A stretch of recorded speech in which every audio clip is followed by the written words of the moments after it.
This is Michael Finnick. Well, for some people, it's good morning. For us over here in Europe, it's good afternoon. This is Michael Finnick. We're having a special PLM breaking news podcast today with my friend Josh Epstein of Aras. How are you doing today, Josh? Doing great, Fino. Good to be here. Yeah, it's been about a year ago, a little less than a year ago, we were having this conversation about Forrester putting Aras up with Siemens in the top of the Forrester wave. And now Gartner publishes the first Magic Quadrants in 2008. What do you think is behind that delay? Just because they didn't have Aras up there, or It's a great question. I'm actually relatively new to the PLM industry. I just about to celebrate my third year anniversary here at Aras, and I'm not from PLM traditionally, so I can conjecture, and I've spent a lot of time with Mark and Sadip. I think the world is changing. I know we'll talk about AI, but even before AI, as I sort of stepped in and I was really attracted to this digital thread story when I first got introduced to Aris. That was the one area that I kind of locked in on, and I think that can probably see in the way that we've been talking about the company over the past couple of years. We've been sort of amping the volume around digital thread and its sort of kind of sort of intimate relationship with PLM, and so I think it's a combination of things. I think that all in all, the world is getting more and more complex, and that PLM and I would say the ability to manage product life cycles is becoming harder and more of a kind of competitive differentiator among manufacturers. So I think it's a combination of things, and then obviously AI has been a supercharger here over the last 24 months or so, as people are getting more and more excited and serious about bringing AI into their PLM ecosystem.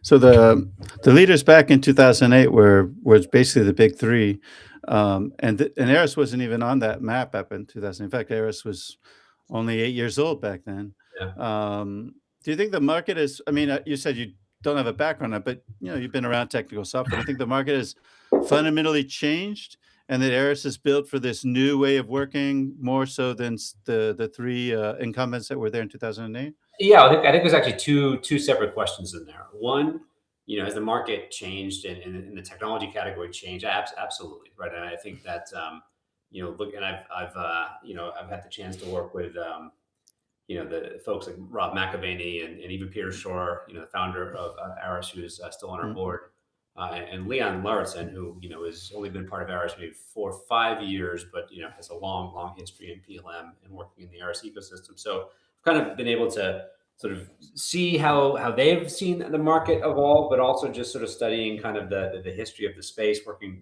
with you and with other folks that know that spent their career in this area. And I think you look at the evolution of this PLM space, right? Kind of beyond initial PDM, kind of starting to meaningfully take on a broader and broader swath of business processes, and then start to think about the linkage between those business processes is really important. And back to the idea of the digital thread, there was a Sadip.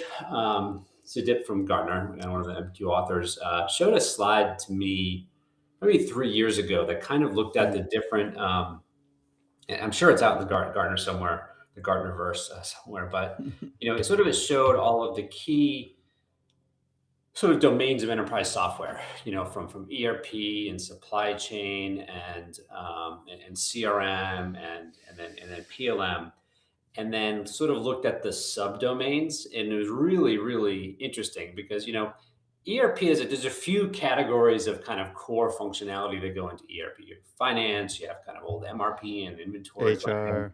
HR. You have CRM, where it's really customer data, maybe sales related data. Like there's a couple kind of key domains of business process that kind of work together in what we call CRM. But then you get to PLM, and it's like, it's MBSE stuff. It's requirements management. It's core PDM. It's quality. It's sort of there's tens of categories, And then you just try to think about how the data has to flow through each of these. And really, the product digital thread, the notion of that really stretches even beyond PLM into those other categories of software. So I think just the complexity has been growing exponentially. And frankly, I think that the way that the software categories, the PLM market, software category has evolved is primarily through acquisition. If you look what the big three have done, and so I think we've seen the market get more complex, the Mm. software failing to really kind of evolve at the same rate. And when we look at Aras, I like to say that Aras is playing a different game than the big three. Like we happen to play on the same playing field, right? It's the same Mm. market, and we do obviously compete for the most part for the same dollars, the same market share. We're playing a very different game. We kind of come at the whole problem very, very differently. And we're excited to see it recognized as an approach that's on par, or I think in many cases even leading what the traditional legacy PLM incumbents are doing. So we're super excited about where it's going.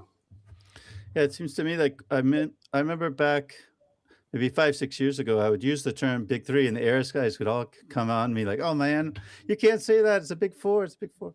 But it sounds like it's sort of a differentiator for Aris to say you're not the Big Three. You're the fourth one. You're the one that doesn't have an MCAD. But that's sort of why, with Gartner coming back at the report in 2026, after 4 years of intense AI change, and with Aris's messaging being so centered on AI, Yeah. maybe that's one of the reasons that makes that's a sort of a differentiator for you Well, we guys, think right? so. I mean, I think it's a competitive advantage that we're MCAD or really CAD agnostic.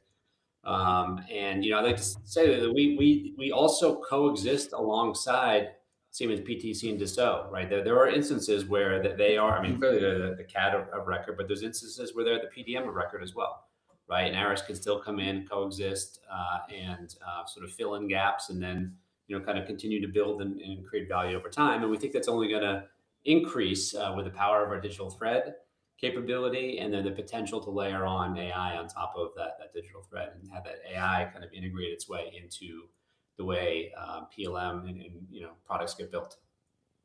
I wanna double click and drill down a little bit into that. So everybody says AI now, of course, but Aris has been saying something a bit narrower, governed engineering AI with explainability and lifecycle awareness. So can you unpack that? What are you deliberately not claiming that Yeah, others are trying to claim? yeah. I guess I wouldn't characterize it as being narrower per se at all. Actually, I think that we see. How do I say, everyone is excited about AI. The transformative potential of AI is obvious. But whereas really all the other players in the market are talking about kind of point applications of AI, and sort of the first one, obviously, Copilot services search. Like, just let's face it. I mean, finding the information you want within the PLM Mm. ecosystem of data is complex. So semantic search, advanced search, natural language analytics, huge kind of step forward. And we see our competitors talking about those capabilities in addition to what Aras is doing.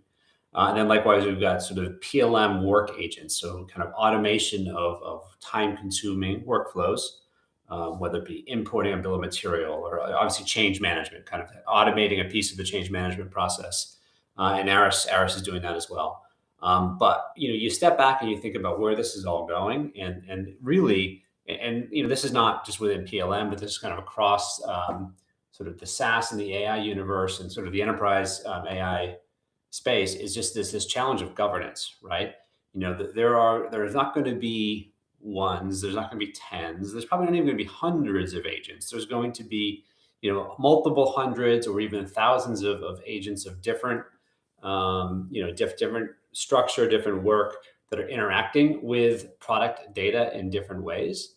And we feel that the only way to actually achieve that in a scalable way is through a scalable governance model.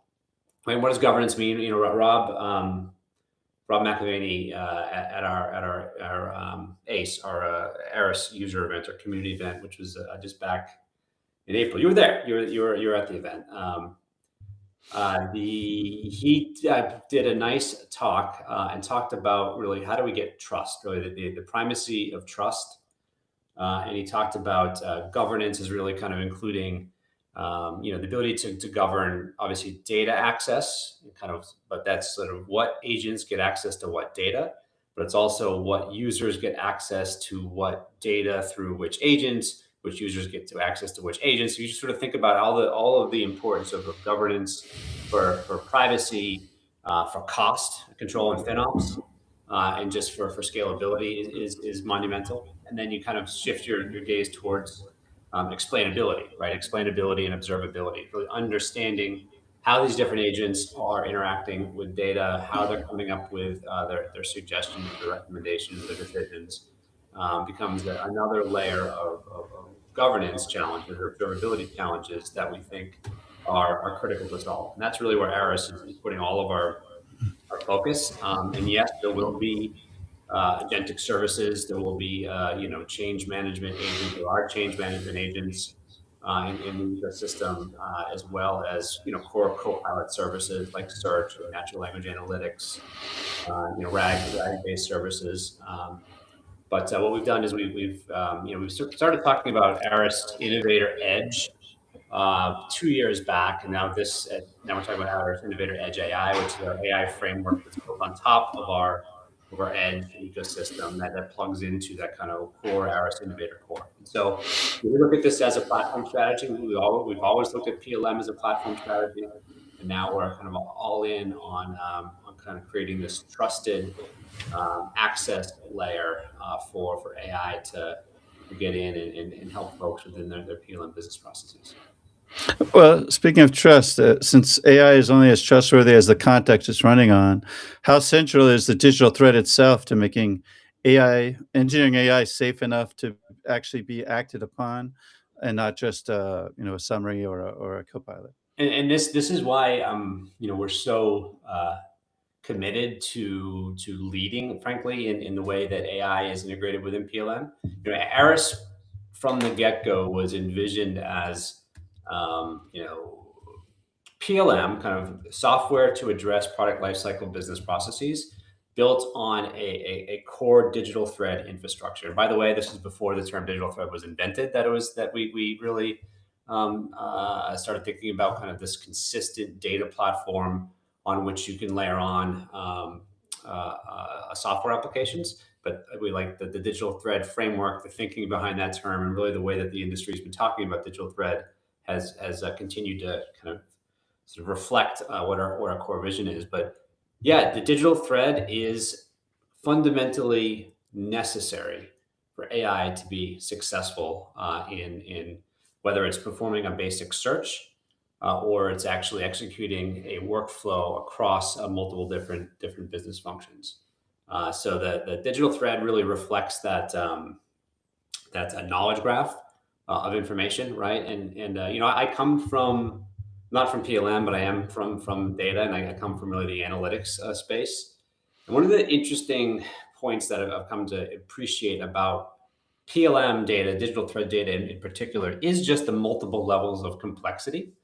And it's not just about semantic layer of kind of what is a part, what is a model, what is a quantity, what is a cost.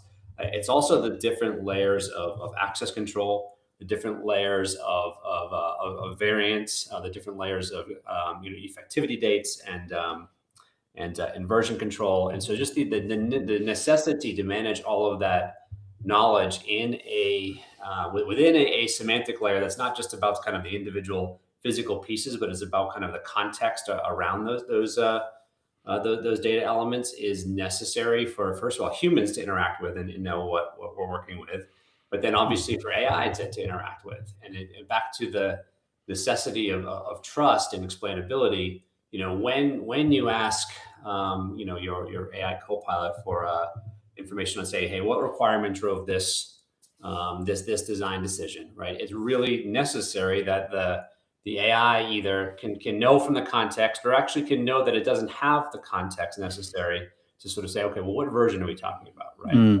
And really kind of ensure that the answer it gives is explainable and accurate, and can be worked with by a human operator. Because the physical world still requires sort of human decision makers. So we have we're regulated, We've got ethical requirements to ensure that we are designing safe products, and so it's critical that we understand what suggestions our AI is giving, and we take ownership of that.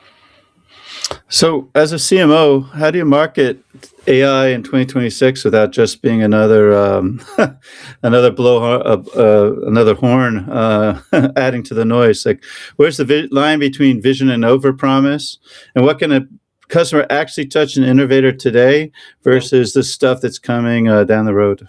Well, it's a fair question. I don't take offense. Marketers are blowhards, but first I would say we are very committed to the notion of governance being number one, right? So we really are committed to that in our messaging, as well as in the way that we introduce new capabilities to our customers. The nature of the way Aras has worked with our community really forever has been very empowering, right? So we expect our subscriber base, our partners, to actively innovate. For years, we've had our leading partners actually experimenting with different AI applications, leveraging our open APIs, leveraging our open data model. And so now by layering on this Innovator Edge AI suite and providing, dedicated governance controls, and I would say dedicated API-driven first-class access to all of the utilities within the Innovator ecosystem, that's just being opened up. And then we are early access with multiple different AI-driven products, our own kind of natural language analytics utilities, our own implementation of GraphRag, we call ThreadRag, which is just an intelligent way to go in and interrogate a digital thread for RAG-based operations. But for context, right? For context, as well as for a whole series of workflow automation agents that we're working with. Great. Let's talk a little bit of. So we might get there, but we use the word context, right, in a lot of different contexts. Right. There's a lot of discussion in the LinkedIn sphere, and I actually have a conversation with Oleg coming up about product memory, right, and really recognizing that, and Gartner's got some coverage on this as well outside of PLM, but this idea that the context graph really complements the knowledge graph, and so you've got really this context graph, which sort of includes all the decision trace information that sort of sees the decisions that humans are making within the context of kind of what information they're given, and to be able to store those decision traces is fundamental for training of the next generation of agents.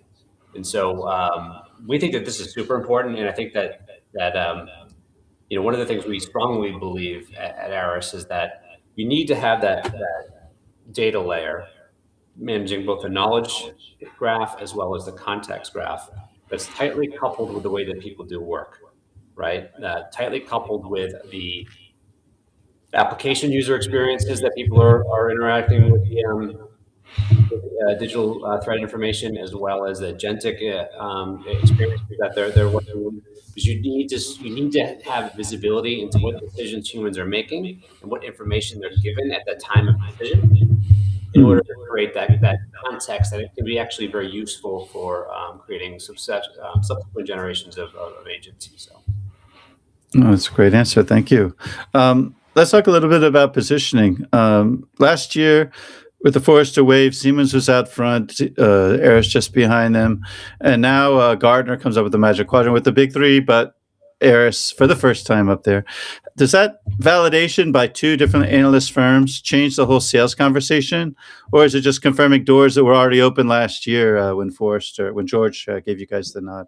It's a good question. So I have a long history of working with Gartner, and I started my career in the storage industry at EMC back before they were acquired by Dell. and in cybersecurity into dev tools. And Gartner, I'd say, has outsized influence on enterprise decision making. Forrester, very well known. There's some you look at the sort of the tier one kind of the general technology analyst firms, the Forresters, the IDCs, the Gartners, and then obviously we've got in every industry has its own kind of specialized players like Some some data data, in our tech clarity and stuff. exactly. But Gartner has outsized influence on buying decisions. They most, I would say most all enterprise organizations, enterprise IT organizations subscribe to Gartner, will kind of consult Gartner when they're preparing an RFP, will consult Gartner during the procurement cycle. And so, having Aras really in that blob of the big four is strategic for us. And so we're happy that we were there. In terms of where we fit, I give Sudip and Mark credit. They did the whole Brady and the whole Gartner PLM team. They did a lot of work.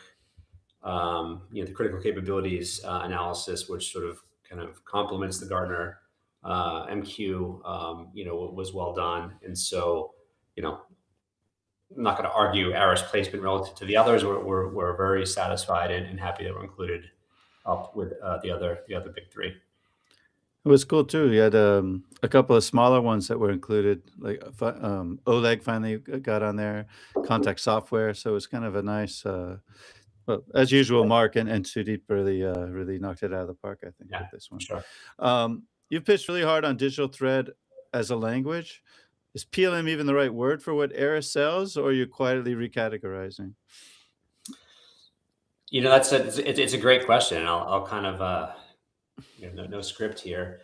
I like I said, Aras is playing a fundamentally different game than the other classic PLM vendors. And there's my career has been about kind of finding category defining or redefining softwares, and I do think Aras has done that really well. We spend a lot of time thinking about the kind of the words we use, the positioning, we use to describe Aras. And so what we describe Aras today is Aras Innovator. Aras delivers a digital thread platform for delivering PLM and engineering AI solutions, right? So that's very conscious that we do that. But PLM is still the space. People are still running PLM RFPs, RFIs. We clearly want to be included in all of those, but we do think that digital thread use cases, as we call them, which can be kind of a fundamental PLM strategy, right? We all know Oracle A9 is going end of life. There's a mass move for the folks out there to be evaluating new PLM solutions. That's great. We want to bring Aras in and position us as a digital thread platform for delivering PLM solutions in those use cases. We also have a lot of examples of Aras examples of customers that find us, but they're not planning on replacing their PLM or their PDM solution anytime soon, right? So we do think that it's sort of a category expansion, and I'd like to see the term digital thread continue to kind of take on and kind of become its own category, whether it's an adjacency or a subcategory of PLM, I don't know. But using the terms, making sure that we're finding people, in the problems that they're trying to solve that's the marketer's job. That's what we're doing. Yeah, I put out that Vault diagram, and I put cognitive thread even above digital thread in terms of the additional knowledge of AI and all that How stuff. do you think that? So, I really like your term cognitive digital. I don't know if that was yours or you borrowed, but how do you see cognitive digital thread and product memory interacting? Do you think those are synonyms, or do you think that they're? I think the product memory is more over time, like how many releases back, and how do I ensure that that version that I shipped a couple years ago that just broke, how do I figure out where the problem happened? Cognitive is also thinking about insights and looking forward not just looking backwards and saying, "What's the next improvements that's gonna give me a leap forward in innovation or over the competition, and Yeah, how can I save more money? How can I also be more efficient and have more sustainability bits in my product in terms of recyclability and stuff?" So sure. I think they're very complementary. I don't think they're because I think product memory is more centered around the product. Digital thread is more not just the product, but the rest of the life cycle, all the way back to the towards the supply chain and service, and all Yeah. the way back to ideation. I think digital threads are about maybe thinner and longer, and product is a little shorter but a lot deeper, kind of thing. Yeah. That's It's, how I you know, see it. I like them both. I always in my marketing career, I always try to avoid creating my own term, right? It's better to kind of latch on to one. And I'll be honest, I think that digital thread still has the most kind of Oh yeah. oomph, but obviously I think you look back to the 2010 when the, US Air Force sort of coined the phrase. I think the way that we talk about it, the way the industry talks about digital thread today, it's more broader. It's broader than kind of that originally conceived notion. But I think still consistent. So yeah, I think I love the But fact that there is more and more kind of dialogue around it. I think that Aris wants to be right smack in the middle of it. So Oh, and I should go ahead and shamelessly plug the fact that I had Rob and my future PLM panel about a month ago talking about product memory after Oleg, who get it's credit for the first one for blogging about it, and Rob's the first one that gets credit for mentioning it in a keynote. I think, although other people claim uses before that. yeah, If we specify the exact moment, then yeah. Um, so just as a last question, play it forward like 3 years. Although even 18 months is a little hard, but if the governed AI thesis is right, what you talked about at the beginning, what does the life of an engineer, the day in the life, look like on Aris, and how does that differ from how he or she's working on a PLM today? yeah. No, I think it's a fascinating question, and I think that 3 years from now, we have we reached PLM singularity with sort of self improving kind of PLM agents, and we're on. Let's say before that happens, right? I think it'd be I don't want to argue again that it's never going to happen, but that's a little bit far out. I think that so I was inspired with again you know um, I don't want to butter Rob up because we have a good we have a good relationship. But he gave a talk at ACE on this agentification of user experience, right? And likewise, Agal, our head of product, talked about the future of adaptive PLM. They're really just sort of two ways of looking at the same phenomenon. We see it happening today. Um, PLM kind of taken to sort of mean the sort of PLM software, kind of the software applications that are built to support product lifecycle business processes. Those applications really starting to decompose into more agent driven or more even micro experiences, right? And this is forget AI. Aris has always been about flexible user experience, the ability to kind of quickly create new user experiences, and with our innovator edge and kind of API driven task based apps. We see the way work gets done on online and digitally to gradually be decomposed, where you have more micro experiences, some of them just point collaborations between human to human, kind of point interactions between the human and agent, and then actually behind the scenes agents to agents, working on this digital thread that's exposed to AI and human collaboration through a scalable governance layer that allows us to, I think Rob uses the term, kind of decomposing the way work gets done and then redelegating how work happens. And That's pretty profound. And what's cool, I think, is that there's a lot of hype out there about AI native companies, and clearly you have super powerful data platforms like say Databricks, and then this idea that you can kind of take all the data out of you sort of PLM or out of your operational systems, kind of ETL it over into a data lake, and kind of like let your AI kind of go nuts and just sort of rebuild the entire business process. And I think that's a little naive, right? I think that maybe it happens someday, right? Kind of once the PLM singularity happens, and we've got a super intelligent bot that can kind of reimagine data structures and kind of manage all of this kind of context and persist all that context in a way that it can manage.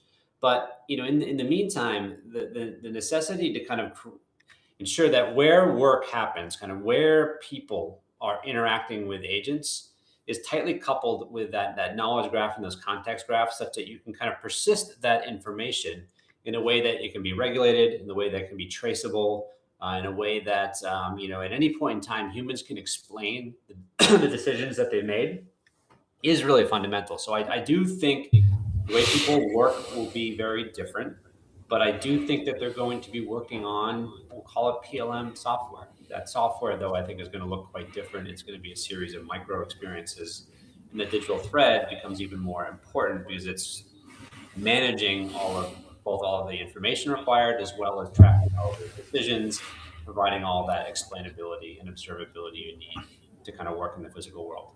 So I think it's exciting. I think another thing I like to really think about is you see how AI is completely transforming software engineering, um, and the same will happen with physical products. But like the physical world is, you know, the stakes are higher, right? I mean, yes, there's safety concerns, there's ethical concerns, there's regulatory concerns, but like end of the day, like close isn't enough. When you're trying to fit two pieces together, it has to fit exactly, right? And so yeah, yes, inferences can be inferred relationships, and inferences can be really powerful for sort of speeding decision making. But at the end of the day, like it has to be validated. Inferences or kind of AI generated suggestions or decisions need to be validated by a human or another layer of human supervised AI in order for it to work. So I think that PLM software will continue to be an important category in the way engineer products come to market. And frankly, I think that Aras is really well positioned to lead there. I don't think we've seen the OpenAI moment yet for PLM, although, and I don't know. Yeah, I don't even know 3 years is the right framing, because it could happen in a couple of months, but it'll probably be more to 6 to 12, I'd say, at least. That's your Um, prediction. Okay, well, we'll see. I'd say. Well, we'll see. We'll see how well these startups do. Who survives the next wave of acquisitions, which just started like 3 weeks ago. Yeah. Um, it's been really great talking to you once again, Josh. Congratulations once again. What a fantastic job you guys did to raise theirs, last year, get into Forrester, now to the Magic Quadrant of Gartner. So congratulations. It's great. Thanks, man. Thanks for what you do. Appreciate it. And to my audience, yeah, we'll have a build and bench on Thursday. What would that be? June 18th. So we'll talk to you then. And thanks once again.